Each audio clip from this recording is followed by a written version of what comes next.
बाबूलाल सुनिए, बाबूलाल मरांडी नहीं है, जैसे टाइगर जयराम महतो, उनके लिए एक टीम है जिसका नजर पारसनाथ की चोटी से रखा जा रहा है। सरकार को दोषी मानते हैं। राज्य सरकार के अधीन ये संस्था है, इसका नाम है Jharkhand staff selection commission. Jharkhand नाम है और झारखंड नाम से जो भी है वो राज्य सरकार के अधीन होती है, तो राज्य सरकार को हम दोषी मानते हैं। सरकार कानून भी तो बनाई है, कानून इंप्लीमेंट हुआ है तो दिखाइए। अगर कानून कहीं प्रभावी रूप से चालू है या फिर किसी के ऊपर लागू है तो दिखाइए।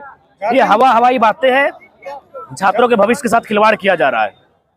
झारखंड में ईडी की बड़ी कार्रवाई हो रही है। देखिए, ईडी की कार्रवाई का हम समर्थन करते हैं, लेकिन ये भी कहते हैं कि ईडी की कार्रवाई निष्पक्ष होनी चाहिए। भारतीय जनता पार्टी की बिरंची नारायण है, माननीय बिरंची जी, जिनका 500 करोड़ का सुने का अस्पताल है। भारतीय जनता पार्टी से अमर बावरी जी हैं, जो 1 करोड़ में लेके मंत्री पद बने थे, उसके बाद कितने कमाई किए हैं। इसी पार्टी से माननीय पशुपतिनाथ सिंह जी हैं, इसी पार्टी से माननीय राज सिन्हा जी हैं।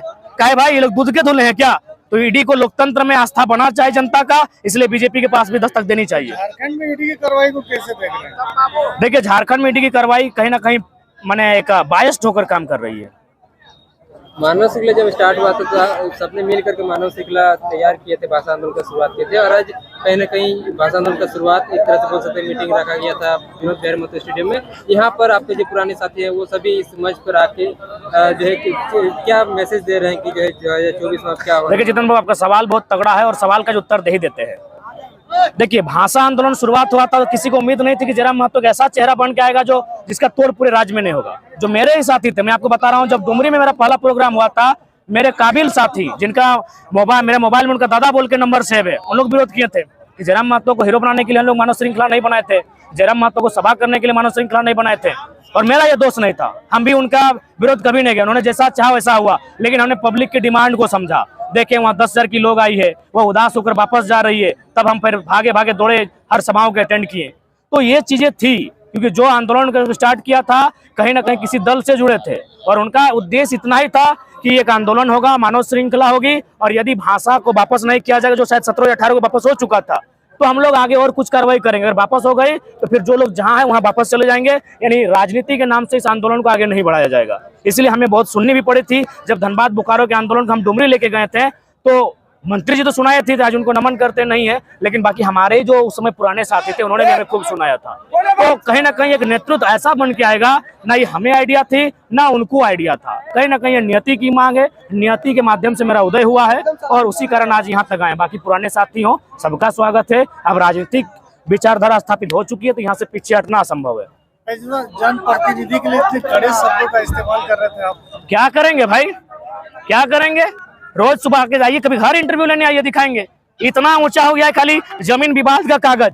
क्या कहेंगे? क्या ये जहर हम अपने आप से लेके नहीं आए हैं, ये जहर वातावरण में मिला है, झारखंड के वातावरण में लोगों ने मिलाया है जहर। ये हम घर से नहीं लेके आए हैं। हम भी एक पढ़ने वाला छात्र थे, आज भी छात्र हैं। मेरे 2 साल पहले के भाषणों को सुनिए। हम तार्किक बात करते थे, हम बकायदा स्कूल में क्लास लेते थे, हम संविधान की बात करते थे, उनको फॉर्मूला से समझाते थे, पॉलिटिक्स पढ़ाते थे, इतिहास पढ़ाते थे। 2 सालों में ये वातावरण में इन्होंने जो जहर मिलाया है वही हमारे भीतर है। आज अगर हम जहाँ सोते हैं इतना ऊपर दोनों तरफ ऊंचाई हो चुका है जमीन विवाद का, किनके कारण? इन भ्रष्ट नेताओं के कारण, इन भ्रष्ट ब्यूरोक्रेट्स के कारण। तो जाहिर सी बात हो, गुस्सा फूटेगा ही, चाहे मेरी हत्या हो, मेरा कत्ल हो, या फिर हमें काट दिया जाए या जमीन में गाड़ दिया जाए। जब तक जिंदा है, मेरी जो कलेजे में जो आवाज है, जो विस्पान हमने 2 साल से किया है, वो विस्पान धधकेगी। ये धनबाद जो लोकसभा है उसमें रिजवान का नाम सामने आ रहा है। आप लोग भला बात, हम मीडिया वालों को बड़ा एकेडमिक मानते हैं। आप अगर यहाँ के कंफ्यूज कीजिएगा, सवाल को लेकर कंफ्यूज कीजिएगा तो आप नहीं, आपको सवाल को लेकर पहले से परफेक्ट होना होगा। देखिए, रिजवान जी नाम आया है, कल और किन्हीं का भी नाम आएगा, आना चाहिए, स्वागत है, ऐसा बात नहीं। जब हमारे साथ तो उनमें भी योग्यता है, लेकिन सवाल ये है कि हमारे आपने नाम लिया, लेकिन सवाल ये है कि जो जिनका आपने नाम लिया उनके साथ हम लोग बैठेंगे, उनकी क्या इच्छा है, क्या इतने बड़े मैंने चुनौती को स्वीकार करते हैं कि नहीं, लोगों पर हम लोग रायशुमारी करेंगे, तो ऐसा बात नहीं है। चुनाव के लिए अभी बहुत सारे नाम आएंगे और सबका हम लोग सम्मान करते हैं। और जी हाँ, जब नाम आया तो उन तक हम लोग इस पर बात करेंगे। अगर सहमति होगी तो सोचा जाएगा। अरे हमारी अभी गिरिडीह में सब रायशुमारी करेंगे, हो सके गिरिडीह से दिवेश जी आते हैं, ये भी 2 साल से है, ये भी तो दावेदारी कर सकते हैं, क्यों ना करें, इनका सम्मान करना होगा। गिरिडीह से हमारे देव महतो आते हैं, भले यूट्यूबर हैं लेकिन टिकट की दावेदारी में भी आ सकते हैं, 2 साल से हैं। गिरिडीह से शिवा हैं, गिरिडीह से अनिल है, गिरिडीह से अशोक है, सब तो गिरिडीह से हैं, तो उनको भी बुलाया जाएगा। सबकी भावना का सम्मान किया जाएगा। रायशुमारी होगी, थोपा हुआ लीडर नहीं बनेंगे। रायशुमारी के बाद जो लीडर आएगा वह सर्वसम्मति से स्वीकार होगा। देखिए धनबाद सबसे हॉट सीट रहेगा, तो फिर कहाँ से देखिए, चूंकि हमारी अगर दिल से पूछा जाए, दिल से एक ही आवाज आती है कि धनबाद लड़े, लेकिन दिमाग से पूछा जाए तो लगता है कि पहला शुरुआत अपने घर से करें, अपने गढ़ से करें। और जो हम बार बार पारसनाथ झुमरा का जिक्र किए हैं वो गिरिडीह लोकसभा में आता है, तो वहां से करें। एक तरफ बराकर नदी है, दूसरी तरफ दामोदर नदी है, तो एक भौगोलिक दृष्टिकोण से कहीं ना कहीं गिरिडीह टाइगर को सूट करता है।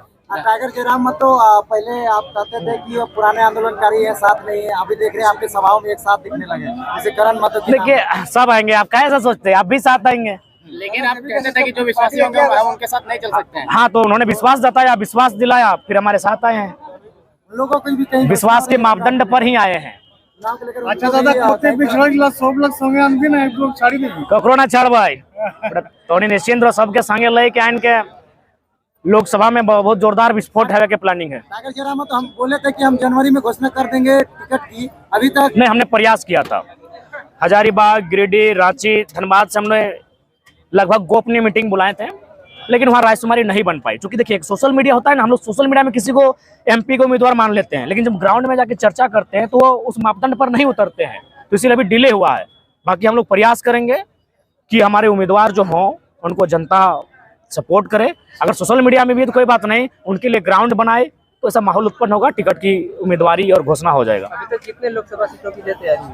लगभग 4 सीटों की हुई है। धनबाद, गिरिडीह, कोडरमा, हजारीबाग। धनबाद से अभी तय नहीं हुआ है, धनबाद से बहुत सारे नाम आ रहे हैं और हम लोग कोशिश करेंगे कि कहीं कहीं जो अगर कोई ऐसा दल जो सत्ता में नहीं रहा है और वो अगर झारखंडी को टिकट देते हैं तो उस पर भी हमारा संगठन सोचने पर दूसरा पार्टी नाम रहेगा। देखिए, कोशिश करेंगे। कोल्हान में हमारा परफेक्ट उम्मीदवार रहेगा और कोल्हान पर हम लोग अपनी पर्यवेक्षक की टीम भेज चुके हैं। दूसरे पार्टी का नाम क्या रहेगा? जीपीकेएसएससी का दूसरा कौन रहेगा? कैसे आ रहे हैं? इस्तीफा देके ही आ रहे हैं। जीपीकेएसएस पार्टी का नाम रहेगा? नहीं, जेबीकेएसएस एक समिति है, पार्टी नहीं है। पार्टी का नाम रजिस्टर्ड होने की संभावना है और हो जाएगी, उम्मीद करते हैं। दादा, केंद्रीय एक सवाल था मेरा, अभी कुछ दिन पहले एक फोटो वायरल हुआ जहाँ की आप गए थे तीर्थनाथ आकाश से मिलने के लिए, तो क्या हम तमाम जनता ये मान ले कि हमारे जितने भी पुराने पिछड़े साथी थे उस सबको साथ में आ रहे हैं? देखिए, आपने 2 साल से जयराम महतो को वॉच किया है तो आपने देखा होगा कि लगातार आजसू रहे, जेएमएम रहे, बीजेपी रहे, कांग्रेस रहे, बहुत सारे लोगों ने हमारी आलोचनाएं की, हमारे लिए बद्दी बद्दी टिप्पणियां की। कुछ लोग तो हमारे पिता के शहादत पर भी सवाल उठाए, जो कि अशोभनीय है। आज 25-26 साल बाद कहीं ना कहीं अशोभनीय है, लेकिन फिर भी हमने किसी को पलटकर जवाब नहीं दिया। यानी हम एक जल की तरह शीतल हो चुके हैं और इस राज्य के हितार्थ के लिए अगर हमें अपने सीने में खंजर भी सहना पड़े तो हम सहेंगे। और जहाँ तक तीर्थदा का सवाल है, वो हमारे आदरणीय शुरू से रहे हैं, उनके साथ वैचारिक मतभेद हो सकते हैं, लेकिन उनसे कभी हमारा व्यवहारिक मतभेद या सामाजिक मतभेद नहीं रहा है। जब भी उनके जन्मदिन हुआ है बाकायदा हमने बधाई दिया है, जब भी वो अस्वस्थ हुए हमने टेलीफोन करके हाल चल जाना है, तो ऐसी बात नहीं, बड़े भाई समान है। और अगर कोई विधायक जेबीकेएसएस से जीतता है, अगर वो दूसरा पार्टी में चला जाएगा तो पैसा लेके, तो उसको बाद फिर क्या उनके लिए एक टीम है जिसका नजर पारसनाथ की चोटी से रखा जा रहा है। बाबूलाल, सुनिए, बाबूलाल मरांडी नहीं है, this is tiger Jairam Mahto. ये Babulal Marandi, I am not Babulal Marandi, this is tiger Jairam Mahto. जो दगा देगा उसको सजा देंगे। अब कहाँ देंगे, कैसे देंगे, वो जयराम महतो पे छोड़ दीजिए। ये काम चंदन करी में ही हुआ है, दूसरा जगह कहीं नहीं हुआ जो है। दगा देगा उसको सजा देंगे। चला गया है उसमें। बिल्कुल स्पष्ट कहना चाहेंगे, क्योंकि ये सच्चाई है। कहना नहीं चाहिए लेकिन कहेंगे। आज जितने भी लोग अपने आप को, चाहे हम लोग भविष्य में विधायक बनाएंगे, वो कभी उड़ाट का चुनाव नहीं लड़े हैं। आज हम 6 दिन से नहाए नहीं है, हमारे संगठन कई साथी नहाए नहीं है, धोए नहीं है। आज माँ कल पूरे गांव में सुना रही थी कि कहिए ना हमारे बेटा घा रहे थे, मेरी माँ मैंने आंखों में आंसू लिए मेरे गांव वालों को समझा रही थी। कल हम गए थे विकास प्रकाश की पुण्यतिथि में, मेरे गांव में ही पड़ता है, लेकिन घर नहीं घुसे कि 1 महीना से हमारे बेटा घर नहीं ले। कमी हमने त्याग किया है, गांव गांव गए हैं, हमारा 7 को बीमारी था, 4 को एक्स्ट्रा बढ़ाए इन ठंडा के मौसम में। हजारीबाग में स्थिति ऐसा था कि शायद लग रहा है कि लकवा मार दिया था।